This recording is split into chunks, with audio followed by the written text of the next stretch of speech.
Bahasa. Bahasa merupakan kemampuan seseorang untuk berkomunikasi antar sesama manusia dengan menggunakan kata-kata dan gerakan. Dalam berkomunikasi, ada dua jenis komunikasi. Yang pertama, komunikasi verbal. Itu merupakan komunikasi yang dilakukan dengan menggunakan kata-kata, baik secara lisan maupun tulisan. Yang kedua, ada komunikasi nonverbal.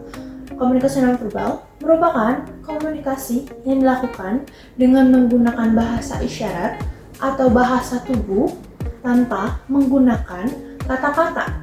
Nah, komunikasi verbal dan komunikasi nonverbal sangatlah penting dalam bidang pariwisata, khususnya ketika kita sedang menjadi seorang tour guide atau kita sedang melakukan guiding kepada seorang wisatawan. Ucapan dan gaya tubuh kita tuh harus diperhatikan dengan baik. Karena dengan kita melakukan guiding pada seseorang yang baru kita kenal, itu tuh kita harus membuat first impression kita baik kepada wisatawan. Karena ketika first impression kita kepada wisatawan jelek, itu akan membuat wisatawan tidak merasa nyaman dan tidak akan berlancarnya traveling. Jadi kita tuh benar-benar harus memperhatikan verbal dan non-verbalnya dalam berkomunikasi dengan wisatawan, sehingga wisatawan dapat merasa nyaman dan dapat dengan senang melakukan traveling dengan kita, seorang tour guide. Berikut adalah tips nonverbal yang dapat digunakan saat menjadi tour guiding. Yang harus diperhatikan yaitu body language. Tips yang pertama yaitu melakukan tatap mata dengan peserta tour, namun menghindari menatap satu orang saja karena akan terkesan kurang mengenakan. Yang kedua, posisi tubuh yang benar, tidak membungkuk atau membusungkan dada. Postur tubuh yang benar akan memberikan kesan yang baik kepada peserta tour. Yang ketiga, melakukan jabat tangan yang benar antara tour guide dan tour leader. Pastikan saat menjabat tangan tidak terlalu kencang. Yang keempat, dengarkan dengan baik lawan berbicara, dapat melihat dan tersenyum, baik antara tour leader maupun tour guide. Yang kelima, memadukan gerakan tangan dengan apa yang sedang disampaikan.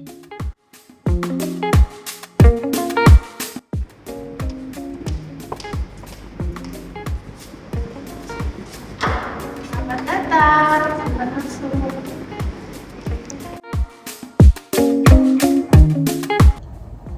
Selanjutnya, tips komunikasi verbal saat melakukan guiding. Yang pertama, perbendaharaan kata-kata. Komunikasi tidak akan efektif bila pesan disampaikan dengan kata-kata yang tidak dimengerti. Karena itu, pemilihan kata yang tepat dapat menciptakan komunikasi yang efektif. Yang kedua, kecepatan. Komunikasi akan lebih efektif dan sukses apabila kecepatan berbicara dapat diatur dengan baik, tidak terlalu cepat dan tidak terlalu banyak. Apabila guide berbicara dengan agak cepat, turis sendiri sulit menangkap pesan yang disampaikan guide tersebut, maka turis sendiri cenderung meminta pengulangan. Yang ketiga, intonasi. Suara akan mempengaruhi arti pesan secara dramatik, sehingga pesan akan menjadi lain. Artinya, bila diucapkan dengan intonasi suara yang berbeda, intonasi suara tersebut mempengaruhi penerimaan pesan yang ditangkap turis ketika guide mempersuasif turis untuk menggunakan jasanya sebagai pemandu wisata. Nah, berikutnya yang keempat itu humor.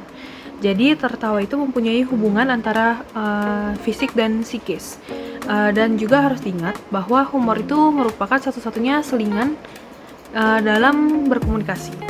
Jadi dalam berkomunikasi, penempatan humor itu juga harus diperhatikan apakah memang keadaan itu formal ataupun memang membutuhkan selingan humor yang seperti santai supaya tidak terkesan garing ataupun membosankan. Berikutnya yang terakhir itu, yang kelima, singkat dan jelas. Komunikasi akan efektif bila disampaikan itu dengan singkat namun jelas.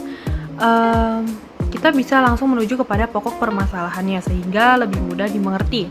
Penjelasan tempat wisata juga dijelaskan dengan bahasa yang singkat dan jelas dalam kegiatan tour guiding.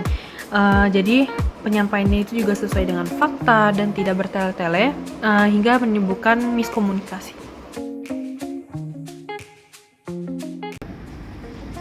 Nah, bisa kita lihat di sebelah sini, Ini tuh namanya meja counter check-in.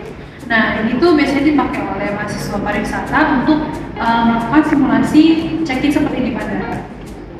Selain itu fasilitasnya apa lagi?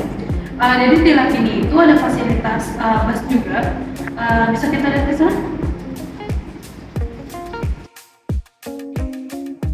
Oke, jadi itu merupakan video penjelasan dan contoh komunikasi verbal dan non-verbal dalam bahasa Indonesia dari kelompok 4. Terima kasih.